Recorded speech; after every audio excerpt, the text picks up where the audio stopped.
بەنای خوای بەخشیندە و میهرەبان مشکوریە شێخانی کاندیدی ژمارە 6 لە لیستی کۆمەڵی ئیسلامی ژمارە 194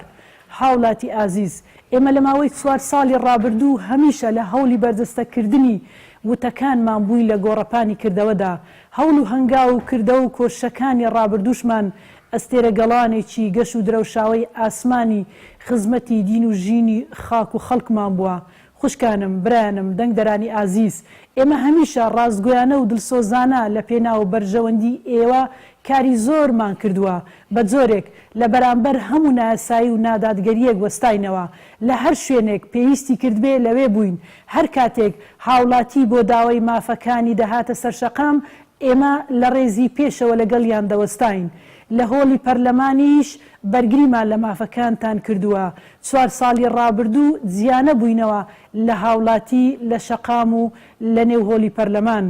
هەموو هەوڵێکماندا بۆ بەگشتداچوونەوەی گەندەڵی و بەهەدەردانی سەروەت و سامانی گشتی و چەسپاندنی دادگەری کۆمەڵایەتی ئامانجی ئێستا و داهاتوومانە بۆ داهاتووش پشتیوان بەخوا بەدەنگ و متمانەی ئێوە بەردەوام دەبین دەنگ بدەن بە کاندیدی ژمارە 6 شکوریە شێخانی.